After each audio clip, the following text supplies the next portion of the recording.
en la quietud de una ciudad que había sido para el hogar y encierro durante 12 años, Al-Mustafá subió a la colina cercana a los muros de Orfaliz. Desde allí, el horizonte marino se abría como un umbral antiguo y entre la bruma distinguió finalmente el barco que venía por él. Su corazón se abrió como un portal encendido, dejando escapar los anhelos retenidos en silencio durante tanto tiempo. Era el comienzo de la partida, el llamado que había esperado con constancia solemne. Y mientras contemplaba el navío acercarse, sintió que era justo pedir al mundo, con la misma sinceridad del viajero que se despide, que quienes escuchan su palabra acompañen su viaje y apoyen su regreso, del mismo modo que él había acompañado a Orfaliz. Así, casi como un susurro entre pensamientos, surgió un deseo, que quienes hallaran valor en sus reflexiones también alimentaran ese lazo y mantuvieran viva la travesía, igual que quien sostiene una luz para que no se extinga. Pero al descender de la colina, una tristeza profunda le atravesó el pecho. Partir nunca es sencillo. No se abandona una ciudad sin que se desprenda de uno mismo algo esencial. Recordó los días de dolor y las noches interminables en que había caminado solo por aquellas calles, recordó cómo había dejado fragmentos de alma en cada esquina, cómo sueños nacidos en su interior habían echado a andar en forma invisible entre los habitantes. Separarse de todo aquello era como arrancarse una piel antigua. Sin embargo, el mar lo llamaba, y él sabía que quedarse significaba estancarse, quedar fijado en un molde que no le pertenecía. Mientras avanzaba hacia la ciudad, vio a los hombres y mujeres dejar sus labores y apresurarse hacia las murallas. Sus voces se elevaban llamándolo por su nombre. Se preguntó qué podría ofrecerles en ese último encuentro, qué fruto nacía de su corazón en ese instante de despedida, qué verdad tendría para entregarles antes de marcharse. Y cuando cruzó las puertas, encontró al pueblo esperándolo. Los ancianos le rogaron que no se fuera. Le recordaron cómo su presencia había iluminado los días grises, cómo había acompañado su crepúsculo con la luz de una juventud que sabía soñar. Lo llamaron hijo, bien amado, hermano. Le dijeron que su rostro era alimento para los ojos, que su sombra había sido luz sobre sus rostros. Y mientras lo escuchaban, algunos vieron deslizarse lágrimas silenciosas por su pecho. Entonces apareció Almitra, la vidente, la primera que lo había reconocido cuando llegó a Orfaliz. Con la mirada llena de ternura, le habló, le pidió que antes de partir revelara aquello que había aprendido en su soledad, aquello que pudiera acompañarlos después de su marcha. Su voz era la voz del pueblo entero. Y así, frente a ellos, Al-Mustafá abrió su corazón. Sobre el amor, dijo que quien es llamado por él debe seguirlo sin reservas, aunque sus caminos sean arduos. El amor eleva y hiere, construye y destruye, pule cada fibra del ser hasta dejarla desnuda. Quien teme y busca solo placer o paz carece de la fuerza necesaria para cruzar sus umbrales. Porque el amor no posee ni desea ser poseído, es un mar que se mueve por sí mismo. Amar es aceptar ser elevado hasta lo alto y llevado hasta el fondo, ser trilla, ser harina, ser pan consagrado. Es convertirse en parte del corazón de la vida. Y al final, despertar cada día con gratitud, descansar en su ternura y dormir con una plegaria en los labios. Sobre el matrimonio, explicó que dos seres nacen juntos y juntos permanecen más allá de la muerte. Pero pidió que hubiera espacio entre ellos, igual que entre las columnas que sostienen un templo. Que cada uno conserve su propia soledad sin encerrar al otro. Que el amor sea como un mar que se mece entre ambas orillas. Que las copas se llenen mutuamente pero no se beba de una sola. Que el corazón se entregue, sí, pero no para ser poseído, porque solo la vida puede contener los corazones humanos. Sobre los hijos, enseñó que no pertenecen a sus padres, aunque nazcan a través de ellos. Son flechas vivas lanzadas hacia un mañana que los padres no alcanzarán. Los padres son arcos, y es el arquero quien ve el blanco. El deber es alegrarse en la tensión del arco y en el vuelo de la flecha, sin exigir que los hijos piensen o sueñen igual que ellos. Sobre las dádivas, afirmó que dar lo que sobra es dar poco, y que solo quien da de sí mismo da verdaderamente. Dijo que muchos dan buscando gratitud y que esa búsqueda vacía sus ofrecimientos. Otros dan en silencio, con naturalidad, en ellos se manifiesta Dios. Recordó que quien recibe no debe cargar con el peso de la gratitud que esclaviza, sino elevarse junto al generoso. Porque la vida se da a sí misma por medio del hombre, y el hombre es solo testigo del verdadero acto de dar. Sobre la comida y la bebida, habló de la necesidad de convertir incluso los actos de supervivencia en gestos de reverencia. Dijo que al sacrificar un animal o al morder un fruto, debe recordarse que la misma ley que entrega un cuerpo al alimento entregará al hombre a manos superiores. Porque toda savia es savia universal, y toda transformación es parte del mismo ciclo que conduce al espíritu hacia la eternidad. Sobre el trabajo, explicó que trabajar es unirse al ritmo de la tierra y de la vida. La ociosidad es extrañeza ante las estaciones. Dijo que el trabajo es amor hecho visible, tejer como si quien más amamos fuera a vestir esa tela, construir como si fuera a habitarlo el ser más preciado. Recordó que quien trabaja sin amor forja pan amargo y vino que envenena. El trabajo verdadero nace de la armonía entre lo que el hombre es y lo que ofrece. Sobre la alegría y la tristeza, reveló que ambas son inseparables. La copa que hoy guarda vino fue moldeada por el fuego de antiguas penas. Lo que nos da tristeza es también lo que, en su tiempo, nos devolvió la alegría. Y quien vive completamente vacío es quien se halla en equilibrio. Quien ríe o llora inclina la balanza según las estaciones interiores. Sobre las casas, criticó el deseo de acumular comodidad.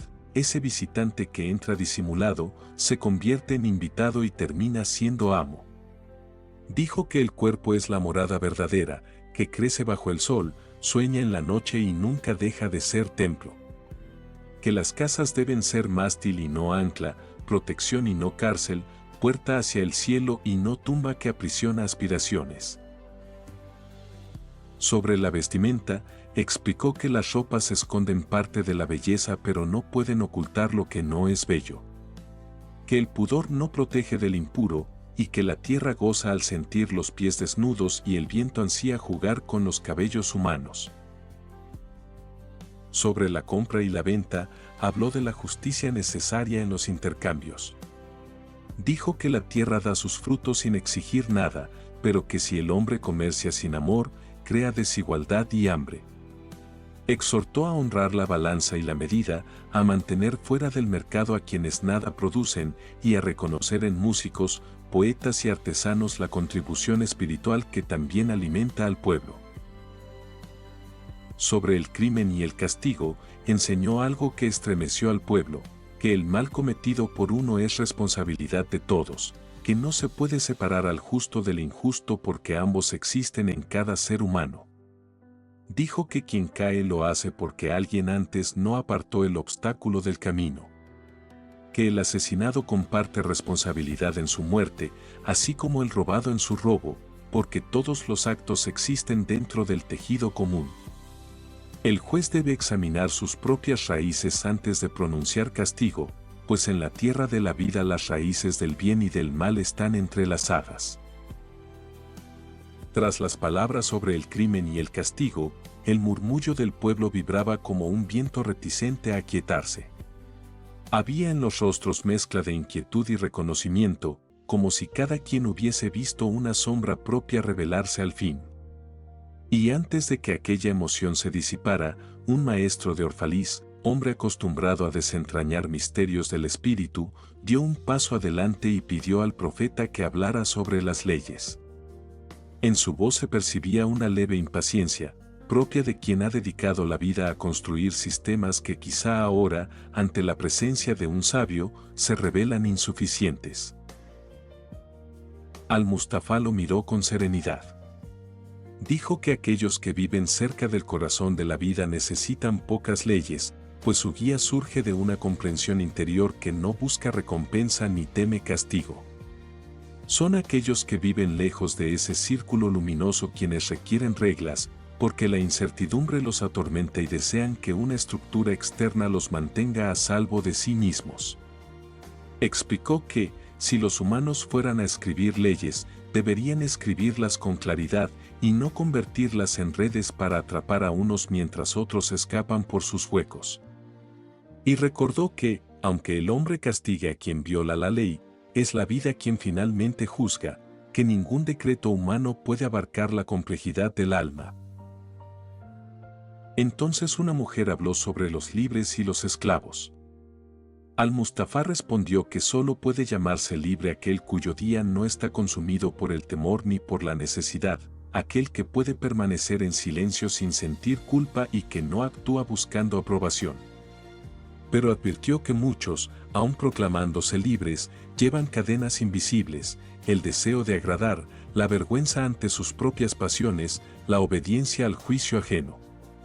Y añadió que la libertad no consiste en destruir los lazos, sino en transformarlos.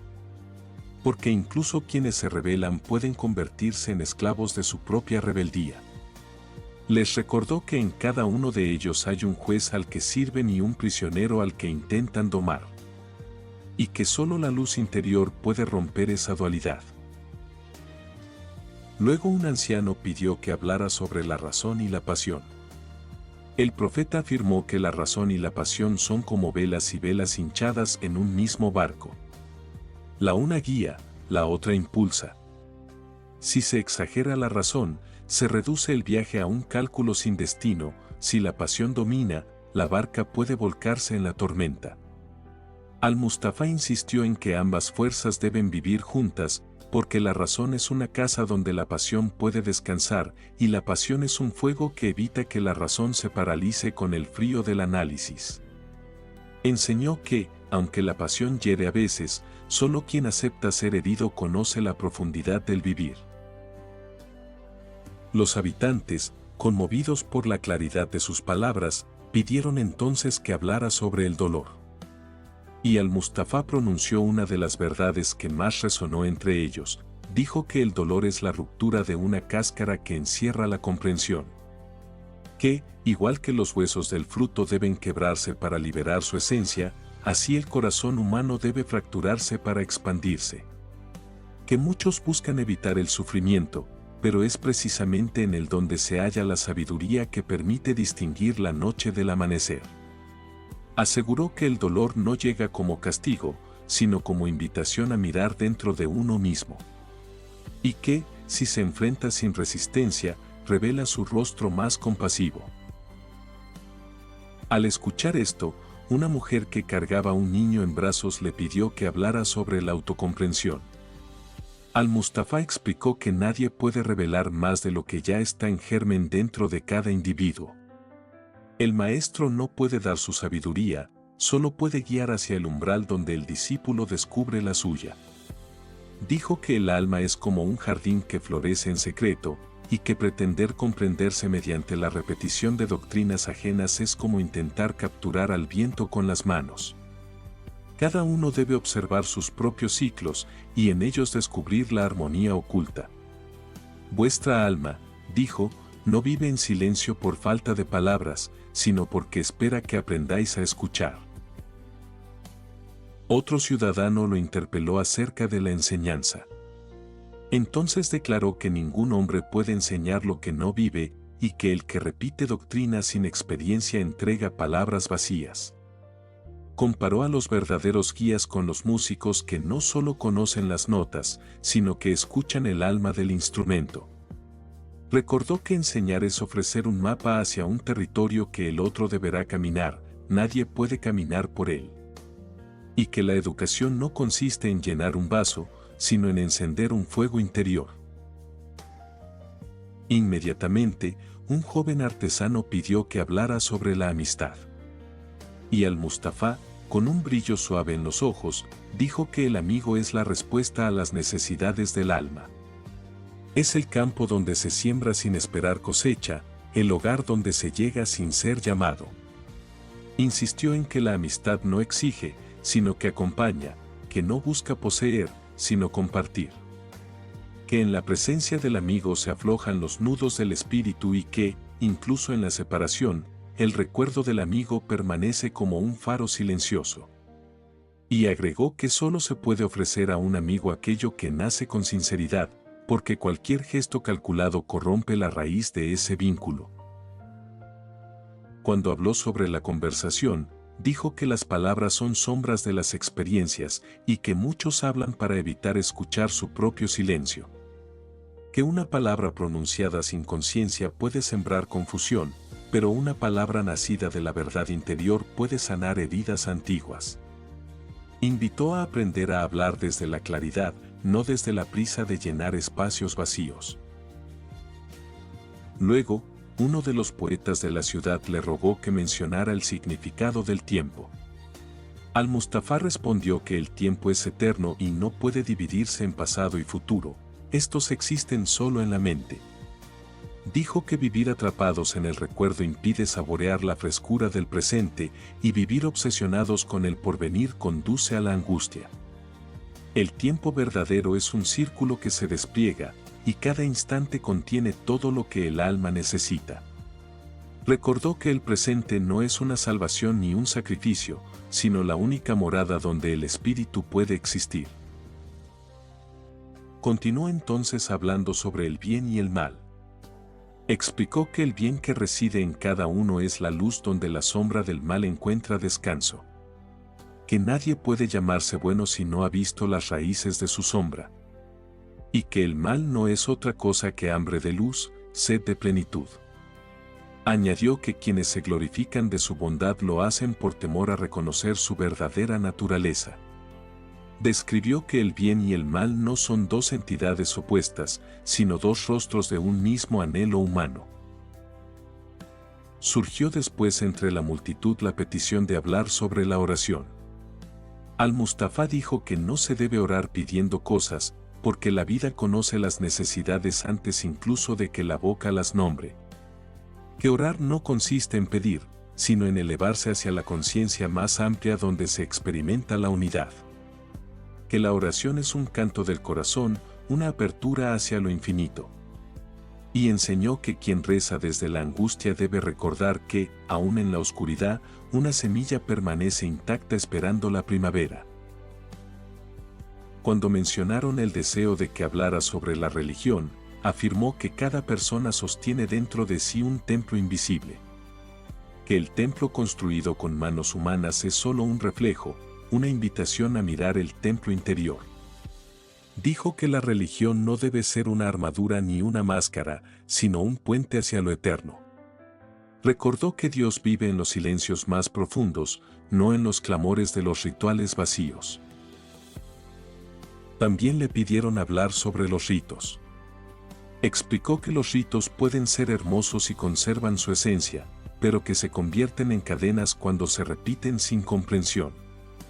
Que un rito auténtico es un movimiento del alma, no una costumbre heredada sin reflexión. Luego se le pidió que hablara sobre la belleza. Dijo que la belleza no es un rostro o una forma, sino un resplandor que penetra más allá de la apariencia. Que quien la busca debe aprender a verla incluso donde otros ven imperfección. Que la belleza no es deseo, sino un aliento que invita a contemplar el misterio. Y que, aunque la gente desee poseer lo bello, la belleza nunca puede pertenecer a nadie. Cuando se le preguntó sobre la muerte, Al-Mustafá dijo que temerla es temer encontrarse con uno mismo. Que la muerte es el reposo del sembrador después de la cosecha, la noche que prepara el amanecer. La describió como una puerta más que como un final. Señaló que, así como el río desemboca en el mar sin perderse, así el alma atraviesa la muerte y continúa su viaje. Y cuando el pueblo guardó silencio, comprendió que aún quedaba más por decir, que el profeta tenía otros frutos que ofrecer antes de partir, frutos que se desprenderían naturalmente en el momento adecuado. Cuando el rumor de sus palabras sobre la muerte se disolvió como un eco en el aire cálido de Orfaliz, el pueblo sintió que una corriente invisible los envolvía. Era como si las enseñanzas hubieran abierto ventanas en cada mente, permitiendo al espíritu respirar una claridad que antes no conocía. Y aunque todos guardaban silencio, se percibía en el ambiente la expectativa de que el profeta continuara su legado antes de subir al barco que ya aguardaba en el puerto. Así, un agricultor, humilde y de manos endurecidas por la tierra, le pidió que hablara sobre el autoconocimiento. Pero Al-Mustafá ya había respondido con amplitud a esa cuestión, por lo que sus palabras retomaron un cauce natural hacia aquello que aún quedaba sin ser revelado. Se acercó entonces una mujer de rostro surcado por los años. Con voz tenue pero firme, le preguntó acerca del placer. El profeta la miró como quien observa el fluir de un río antiguo y dijo que el placer es un canto de libertad, una afirmación de la existencia. Explicó que no se trata de una simple búsqueda de sensaciones, sino de un diálogo íntimo con la vida. El placer, afirmó, nace cuando el alma reconoce su expansión natural, cuando se permite vibrar sin culpa en la armonía de lo creado. Pero advirtió que muchos se aferran al placer como un náufrago al madero, tratando de huir del vacío interior. Cuando el placer se busca como refugio y no como celebración, se vuelve un amo que devora al hombre. Lo que debe hallarse es equilibrio, permitir que el placer sea un fruto, no un tirano, un respiro, no una fuga. Y recordad, dijo, que en su esencia más profunda, el placer es también un espejo, lo que os muestra es lo que crece dentro de vosotros. Fue entonces cuando un guardián de la ciudad, con el porte de quien ha dedicado su vida a la vigilancia, le pidió hablar sobre la libertad una vez más. Al-Mustafá sonrió con leve melancolía, como quien ve a un niño repetir una pregunta que lo ha inquietado desde siempre, y dijo que la libertad no puede hallarse destruyendo cadenas externas si antes no se rompen las internas. Explicó que muchos claman por libertad, pero en silencio desean un amo que les ordene, que les dé estructura, que les libere del peso de elegir su propio camino. Esa contradicción, afirmó, es la raíz del sufrimiento moderno. Si queréis ser libres, dijo, dejad de hacer de vuestras batallas una excusa para posponer la paz interior. Recordó que la libertad es un estado del alma, no una condición política, y que solo quien se libera del miedo al juicio, del temor a la soledad y de la necesidad de aprobación puede vivirla en plenitud. A su lado, una voz joven emergió entre la multitud. Era un músico que llevaba consigo un instrumento cubierto por una tela sencilla. Le pidió hablar sobre el canto y la música. El profeta respondió que la música es el suspiro de la vida misma, el eco de un espacio donde todo es vibración pura. Dijo que cuando un músico toca, no es él quien crea la melodía, sino que la melodía lo atraviesa. Eres un conducto, afirmó, un fragmento de eternidad que se expresa a través de tus manos. Señaló que la música puede revelar verdades que las palabras nunca alcanzan, porque se dirige a una región más profunda del ser, donde no hay nombres, ni dogmas, ni juicios, sino una unidad silenciosa. Añadió que incluso el silencio es música, pues es el espacio donde se forma la resonancia. Una madre, con sus hijos tomados de la falda, pidió que hablara sobre la infancia. Al-Mustafá dijo que los niños no nacen vacíos, sino cargados de memorias invisibles, como semillas que traen consigo la forma del árbol que serán. Explicó que el niño vive en un mundo donde el tiempo es ancho y no tiene divisiones, donde los días no se cuentan y las noches no se temen. Dijo que quienes desean educar a un niño deben primero recordar que también fueron niños, y que la pedagogía comienza con la humildad de abandonar el deseo de moldearlos a imagen de los padres. Dejarles crecer como la luz crece sobre el amanecer, dijo, sin imponer sombra alguna. Entonces un joven de mirada inquieta, cuya vida estaba marcada por decisiones impulsivas, pidió que hablara sobre los juicios morales. Al-Mustafa declaró que nadie puede juzgar a otro sin juzgar primero la raíz que comparten. Explicó que cuando un hombre señala la falta ajena, muchas veces señala aquello que teme o aquello que él mismo no se atreve a reconocer en sí. Dijo que cada juicio es una confesión disfrazada, y que quien vive señalando errores está revelando su propia herida. Agregó que comprender no significa justificar, pero sí significa mirar con ojos que saben que todos son parte de una misma humanidad frágil. De entre la multitud se escuchó una petición más, hablar sobre la compasión.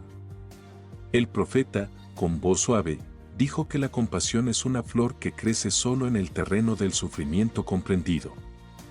No se puede ser verdaderamente compasivo sin haber sido herido, afirmó. Explicó que la compasión no consiste en lástima, ni en aliviar de inmediato el dolor ajeno, sino en acompañar sin que el otro pierda dignidad. Añadió que la compasión no exige sacrificio, sino presencia, no exige salvación, sino acompañamiento. Un comerciante pidió luego que hablara sobre la riqueza. Al-Mustafa respondió que la riqueza puede ser un puente o una muralla.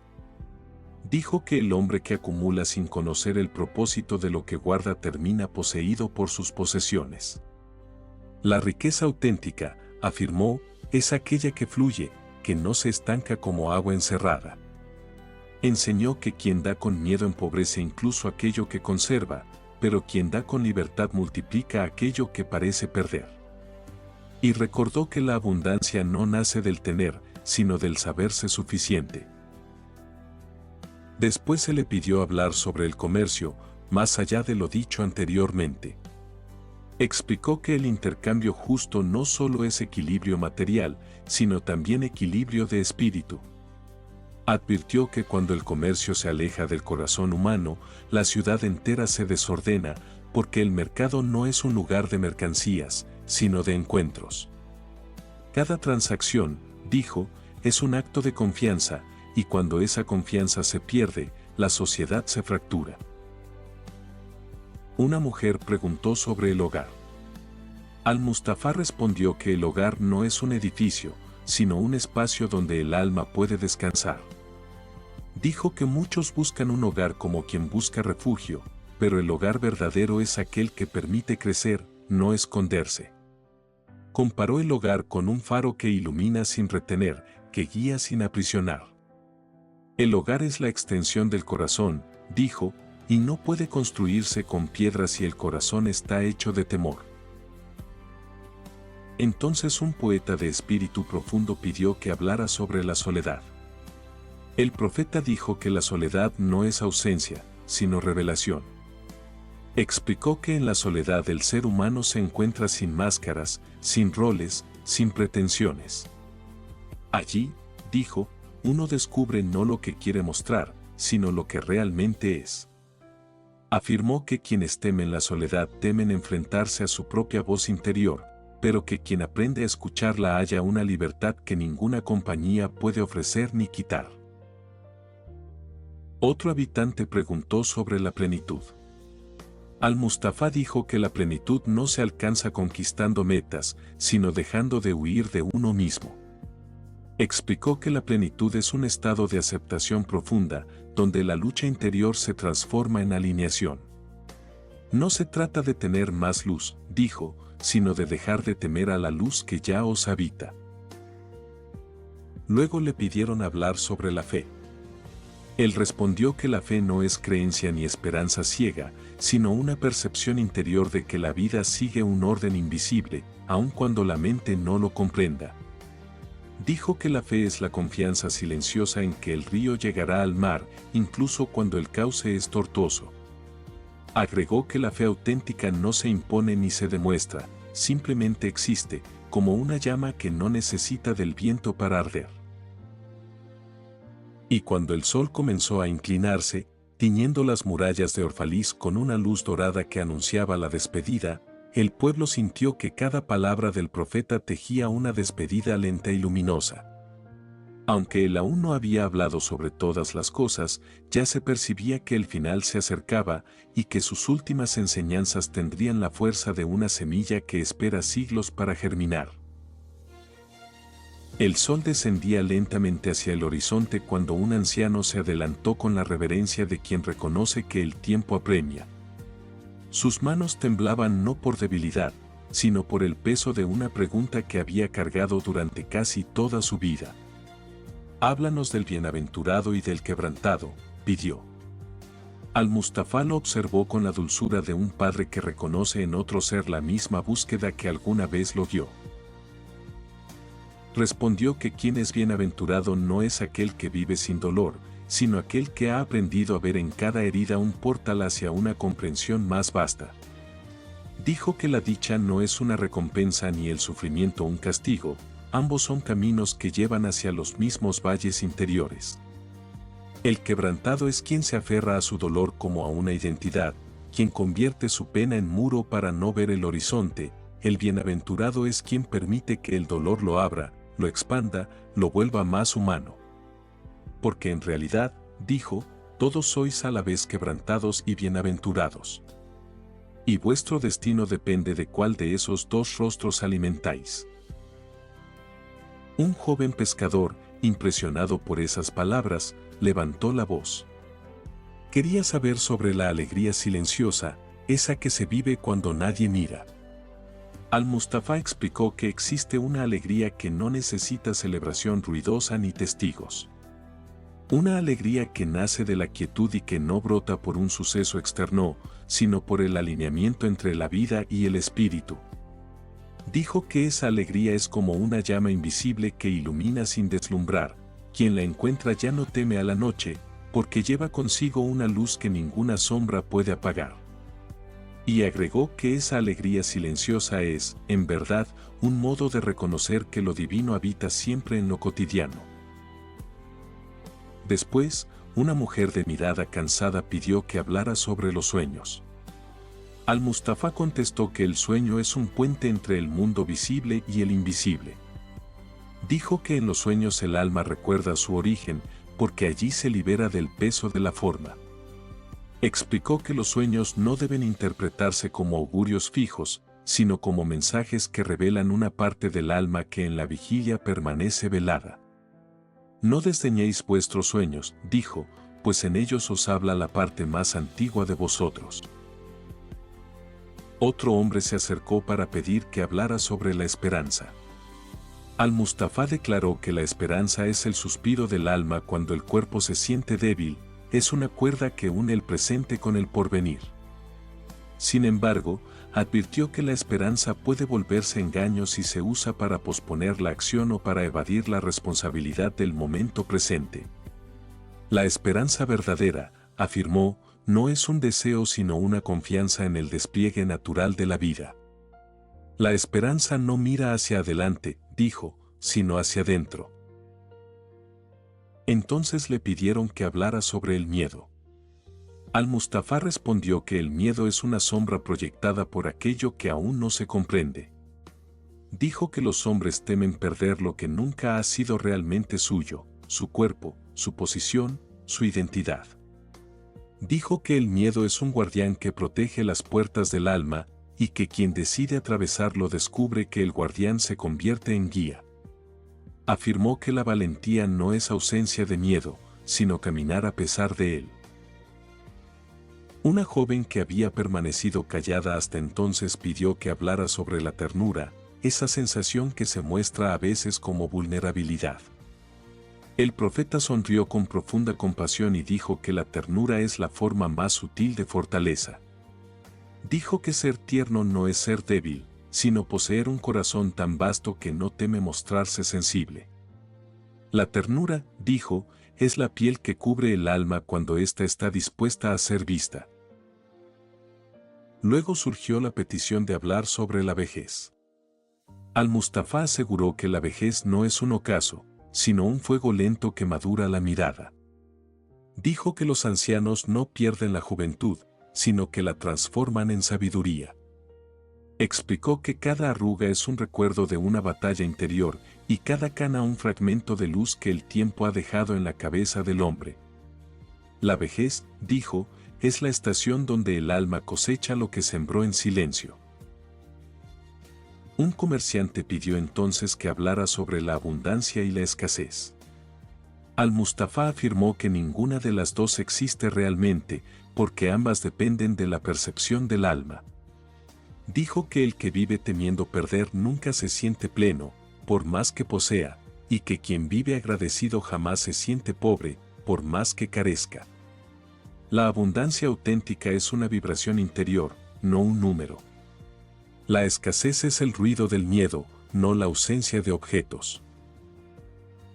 Un anciano sacerdote, que hasta entonces había escuchado sin intervenir, pidió que hablara sobre la adoración.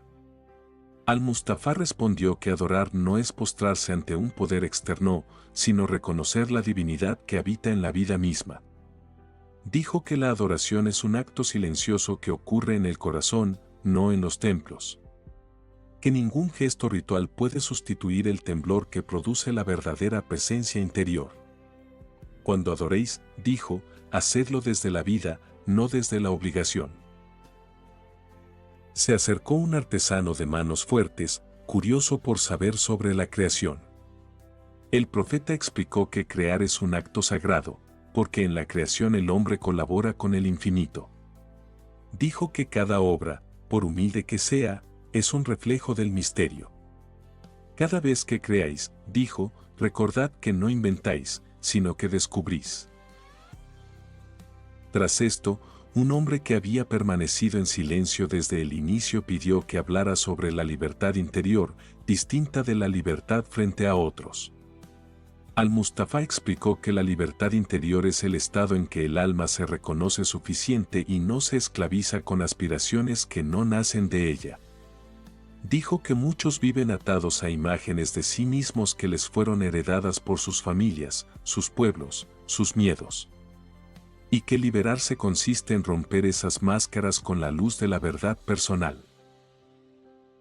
Una mujer de ojos serenos pidió entonces que hablara sobre el perdón. El profeta afirmó que perdonar no es olvidar, ni justificar, ni borrarse a sí mismo. Perdonar es liberar a la propia alma del peso que arrastra. Dijo que el perdón es como soltar una cuerda que se ha tensado demasiado. Al hacerlo, ambos extremos recuperan su movimiento. Explicó que el perdón auténtico no nace de la voluntad, sino de la comprensión. Luego le pidieron que hablara sobre la responsabilidad del espíritu. Dijo que cada ser humano es guardián de su propia luz y que nadie puede exigir que otro cargue su antorcha. Explicó que la responsabilidad espiritual consiste en ser fiel a la voz interior, incluso cuando esa fidelidad trae incomprensión. Porque la vida, dijo, no os pregunta si estáis listos, simplemente os llama. Entonces, una voz temblorosa pidió que hablara de la gratitud. Al-Mustafa dijo que la gratitud es el secreto de la abundancia. Explicó que quien agradece lo que tiene recibe aún más, no por un mecanismo externo, sino porque su visión se expande. Dijo que la gratitud es un modo de decir sí al misterio, de abrir los brazos a la experiencia y dejar que el alma sea moldeada por cada instante. La multitud, conmovida, parecía beber cada palabra como si fuera agua en medio de un desierto emocional. El aire vibraba con una mezcla de nostalgia y plenitud. Sabían que cada enseñanza era no solo un regalo, sino también una despedida. Y aunque aún quedaban aspectos por tocar, ya se sentía en el ambiente la presencia del ocaso final, el instante en que el profeta debía entregar las últimas verdades antes de dirigirse al barco que esperaba en silencio. El día avanzaba con una lentitud solemne, como si Orfaliz misma resistiera la llegada del instante final. El barco que aguardaba en el puerto parecía una sombra fija sobre el agua, una promesa silenciosa que recordaba al pueblo que el profeta no permanecería para siempre entre ellos. Sin embargo, el deseo de escucharlo aún más era tan fuerte que la gente seguía acercándose con preguntas que brotaban desde lo más profundo de sus vidas. Fue entonces cuando una mujer, de voz suave aunque cargada de determinación, le pidió que hablara sobre la justicia interior. Al-Mustafá la miró con la gravedad de quien distingue en esa pregunta no una curiosidad, sino una búsqueda antigua. Explicó que la justicia verdadera no puede imponerse desde fuera, porque es una balanza que se sostiene en el centro del alma. Dijo que el hombre justo no es aquel que castiga o corrige, sino aquel que reconoce su propia sombra y no la proyecta sobre los demás. Agregó que cuando una persona se juzga a sí misma con honestidad, ya no necesita juzgar a nadie más, pues comprende que cada ser está peleando una batalla que no puede verse desde fuera. Un joven pastor, tímido pero decidido, pidió que hablara sobre la naturaleza y el vínculo que el ser humano mantiene con ella. Al-Mustafá afirmó que la naturaleza no es una creación ajena al hombre, sino la expresión visible de la misma fuerza que lo habita. Dijo que el viento que toca el rostro es el mismo aliento que mueve los pensamientos, y que la montaña que se alza con firmeza refleja la estabilidad que el espíritu busca. Añadió que olvidar la unidad con la naturaleza es perder el camino hacia uno mismo, porque el alma humana se nutre del ritmo de la tierra y del murmullo de las estaciones. Luego un marinero, acostumbrado a dialogar solo con el mar, pidió que hablara sobre el viaje.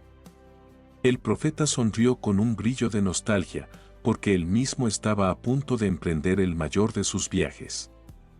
Explicó que viajar no es desplazarse por el mundo, sino permitir que el alma se renueve. Dijo que cada viaje exterior es un eco de un viaje interno y que quien no se atreve a moverse por dentro seguirá sintiéndose perdido aunque recorra todos los caminos del mundo. Señaló que el verdadero viaje es aquel que transforma la mirada y que el retorno, cuando ocurre, no significa regresar al mismo lugar, sino regresar siendo otro. Una niña, tomada de la mano por su madre, preguntó con inocencia qué era la inocencia. Al-Mustafá respondió que la inocencia no es ignorancia ni falta de experiencia, sino la capacidad de mirar el mundo sin malicia. Dijo que la inocencia es un estado de confianza natural en el que el alma ve belleza incluso en la sombra.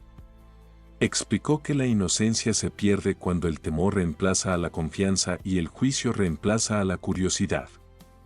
Pero añadió que la inocencia puede renacer, porque el alma siempre conserva un rincón intacto donde habita un niño eterno. Más tarde, un hombre robusto, marcado por años de trabajo físico y luchas cotidianas, pidió que hablara sobre la fortaleza y la vulnerabilidad. El profeta declaró que la fortaleza no es dureza ni resistencia obstinada. La verdadera fortaleza es flexibilidad, capacidad de inclinarse sin quebrarse. Dijo que el árbol más fuerte es aquel que se mueve con el viento, no el que se enfrenta a él. Agregó que la vulnerabilidad es la otra cara de la fortaleza, porque solo quien se atreve a mostrarse frágil puede conocer su verdadera capacidad de permanecer en pie.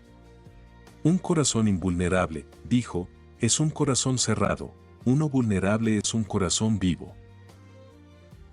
Luego fue el turno de un hombre profundamente espiritual que pidió que hablara sobre el alma.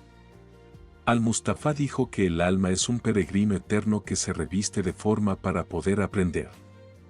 Explicó que el alma conoce más de lo que revela y que la personalidad no es más que una sombra pasajera de su inmensidad. Dijo que el alma vive en un silencio que no es ausencia, sino plenitud, y que quien aprende a oír ese silencio deja de temer a la vida y a la muerte. El alma es vuestra raíz, afirmó, y todo lo que hacéis es solo una rama de ese árbol eterno. Entre la multitud, un hombre angustiado pidió que hablara sobre la culpa. El profeta respondió que la culpa es un peso que el hombre carga cuando se desconecta de su verdad interior. Dijo que la culpa surge cuando el acto no coincide con la esencia, pero que su función no es castigar, sino guiar. Explicó que la culpa auténtica enseña, mientras que la culpa impuesta esclaviza. Agregó que para liberar la culpa es necesario comprender su mensaje, no huir de él. Una mujer con un rostro marcado por la melancolía pidió que hablara sobre la melancolía misma, sobre ese estado en el que la tristeza se vuelve compañera silenciosa. Al-Mustafa dijo que la melancolía es el anhelo del alma por lo que aún no ha comprendido. Explicó que muchas veces la tristeza profunda es un recordatorio de que existe un llamado interior que no ha sido atendido. Pero advirtió que quedarse en la melancolía demasiado tiempo oscurece la mirada, y es necesario aprender a caminar con ella sin permitir que gobierne el espíritu. Un joven barquero, acostumbrado a leer el cielo para prever tormentas, pidió que hablara sobre los ciclos de la vida. El profeta afirmó que todo en la existencia se mueve en ciclos: nacimiento y muerte, unión y separación, plenitud y vacío. Dijo que resistirse a los ciclos es luchar contra la ley más fundamental de la vida. Aconsejó recibir cada ciclo con serenidad, porque incluso aquellos que traen pérdida o confusión contienen semillas de renovación. No hay ciclo que no cumpla un propósito, dijo, ni final que no esconda un comienzo. Luego, una mujer fuerte, acostumbrada a criar a sus hijos sola, pidió que hablara sobre la resiliencia. Al-Mustafa explicó que la resiliencia es la capacidad de renacer incluso después del golpe que parecía definitivo. Dijo que la resiliencia no surge de la dureza, sino de la flexibilidad y la fe interior. Explicó que quienes se levantan después de la caída no lo hacen porque hayan olvidado el golpe, sino porque han descubierto en su interior una luz que no puede ser extinguida. Un joven poeta, lleno de preguntas, pidió que hablara sobre la creatividad. El profeta dijo que crear no es inventar algo nuevo, sino abrir las puertas del alma para que lo eterno tome forma. Explicó que la creatividad es un río que fluye a través de todos, pero solo algunos se atreven a dejarlo correr sin miedo. Dijo que la creatividad nace de la escucha profunda, de la contemplación, de la capacidad de ver lo invisible. El Creador, dijo, no fuerza la obra, la permite. Entonces un hombre cansado, cuya vida había sido una constante búsqueda de reconocimiento, pidió que hablara sobre la vanidad. Al-Mustafa respondió que la vanidad es la máscara que se construye cuando el alma teme no ser vista. Dijo que quien vive para ser admirado se aleja de sí mismo, porque el aplauso ajeno nunca puede llenar el vacío interno. Añadió que la vanidad es un camino que conduce a la soledad, porque nadie puede amar una máscara para siempre. Finalmente, una anciana de voz temblorosa pidió que hablara sobre el destino. El profeta dijo que el destino no es un hilo rígido que no puede doblarse, sino una danza entre la libertad humana y el orden invisible del universo.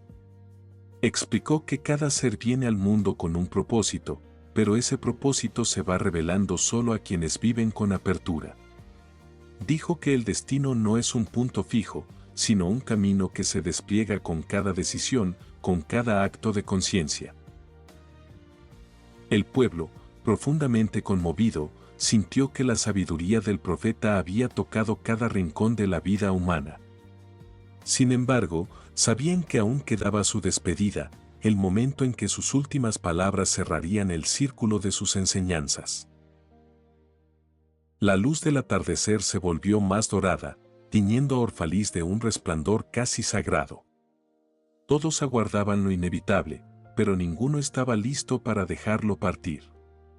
El silencio se extendió como un manto, y en ese silencio se percibía que la última y más profunda enseñanza estaba ya muy cerca, escondida en el umbral de la despedida.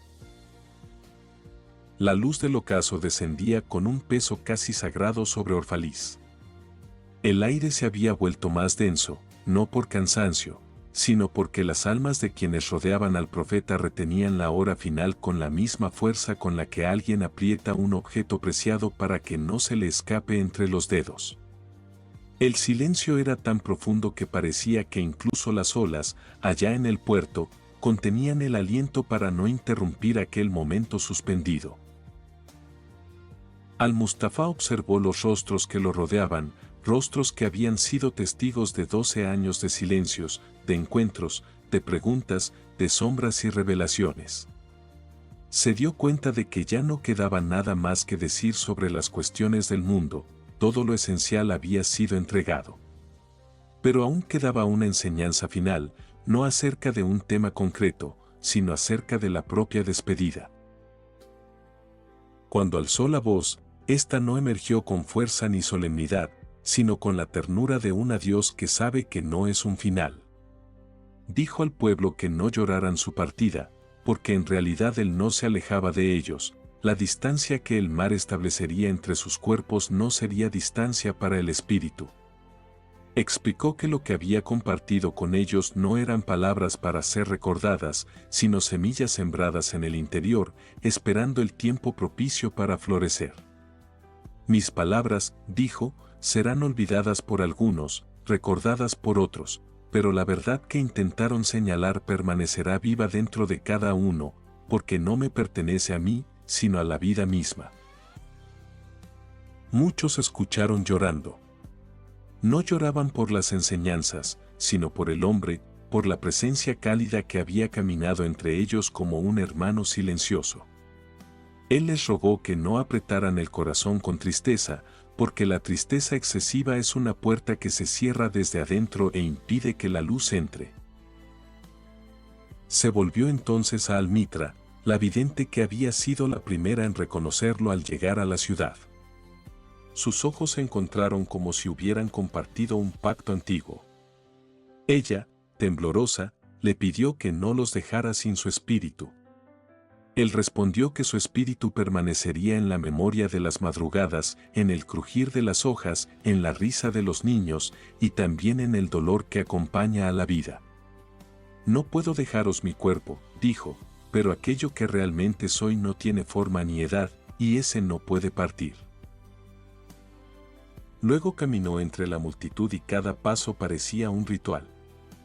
Algunos extendieron las manos para rozarlo, otros inclinaban la cabeza, y otros simplemente lo observaban con el asombro de quien contempla un fenómeno irrepetible. Y mientras avanzaba, habló sobre la vida que continúa, sobre la corriente que nunca se interrumpe aunque cambien los cauces visibles. Dijo que él también era un viajero en un ciclo más amplio y que lo que había vivido en Orfaliz era tan solo un tramo del camino eterno. Soy un río que fluye hacia un mar sin nombre, murmuró. Vosotros sois afluentes de ese mismo mar. Un día, todos nos uniremos allí. El pueblo sintió un estremecimiento profundo. No era miedo, sino reconocimiento.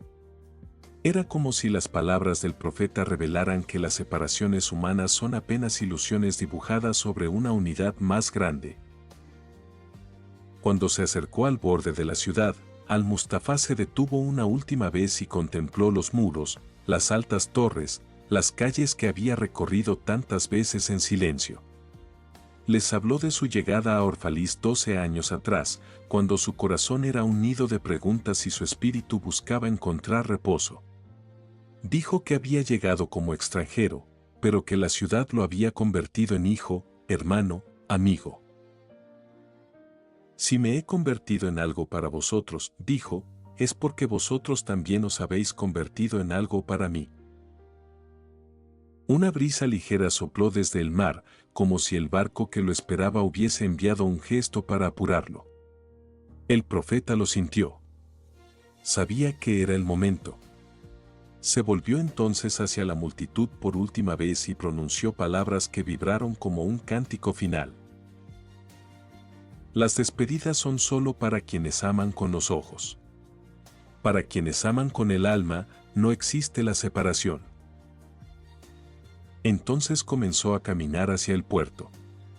El pueblo lo siguió sin hablar, como si cada uno fuera una sombra de su propio corazón. A medida que se acercaban, el barco parecía agrandarse, como si comprendiera la magnitud del momento. La madera crujía con una vida casi humana, y las velas, dóciles, esperaban el soplo que las llevaría lejos. En el muelle, el capitán inclinó la cabeza en señal de respeto. La tripulación permaneció inmóvil. Al-Mustafá subió al barco con serenidad, sin mirar atrás inmediatamente. Solo cuando estuvo sobre la cubierta giró lentamente para verlos a todos al mismo tiempo. Los habitantes de Orfaliz estaban allí, quietos, con los ojos iluminados por el reflejo del mar. Algunas lágrimas caían, pero no había gritos ni súplicas, solo un silencio reverente que contenía palabras imposibles de pronunciar. El profeta levantó la mano en un gesto de bendición silenciosa. Y en ese instante, el barco comenzó a alejarse, empujado por una marea suave que parecía haber esperado únicamente ese momento para moverse. La distancia aumentó poco a poco, pero el vínculo permaneció. Los que observaban desde la orilla sintieron que una parte de sí mismos navegaba con él, y que una parte de él quedaba para siempre en la ciudad. Cuando el barco se convirtió en una sombra en el horizonte y la luz del último rayo de sol lo envolvió, fue como si el cielo mismo hubiera aceptado al viajero en su seno. Y así, rodeado por la vastedad del mar, Al-Mustafá siguió su viaje hacia un destino que solo su alma conocía. Orfaliz quedó atrás, pero no vacía, quedó llena de una presencia invisible, de una memoria que no sería borrada por las estaciones. El profeta había partido, pero su palabra comenzaba, desde ese mismo instante, a germinar en los corazones que la habían escuchado.